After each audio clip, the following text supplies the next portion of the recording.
If witnesses don't turn up to give evidence at trial, then justice cannot be done. And the guilty will go unpunished, and cases discontinued or accused persons discharged. Studies in the UK and elsewhere suggest that witnesses and victims turn their backs on the court system because they believe that their contribution to the criminal justice system is not properly valued, that they are not kept informed of what was going on, and perhaps they are not being protected against the perpetrators of crimes.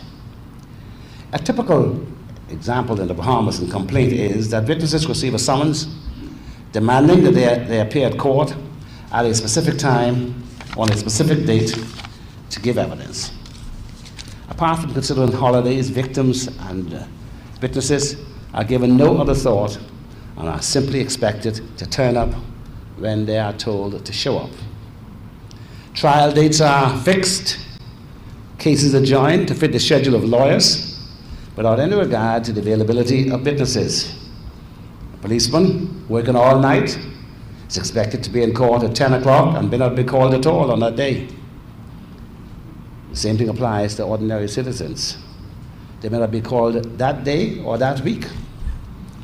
Witnesses and victims of crimes need to be regularly updated on the progress of investigations, including telling victims and witnesses if an arrest has been made, if a suspect has been charged, and whether the accused has been remanded in custody or released on bail, and when the trial is going to take place. There's no point telling me I charged him, he's released on bail, and I have no idea when the trial is going to take place. Once a suspect has been charged and after they've appeared in court for the first time, witness care officers should tell every victim and witness what happened at that hearing and when the next hearing is going to be. In fact, from that point on, the witness care officer should tell every victim and witness about every hearing date all the way up to and including the final trial. But witness care does not stop there.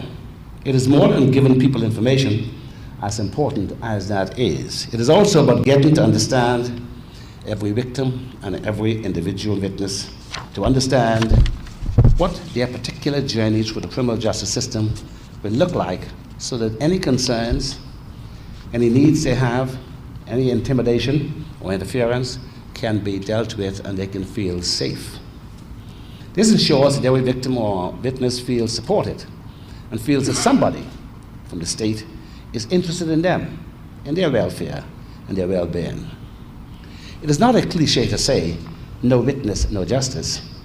A witness cares about putting victims and witnesses at the heart of the criminal justice system. There are many parts to the operation of the system, none more important than witnesses and victims, but we pay too little attention to them.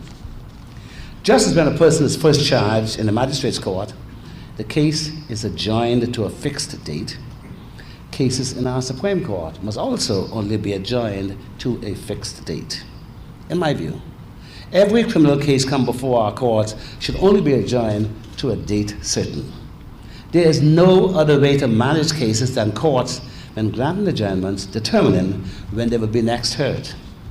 It is my hope that the efforts made in case management of civil cases in the Supreme Court will be duplicated for criminal cases. Case management, or case mismanagement I should say, is adding to the dysfunctionality of our criminal justice system.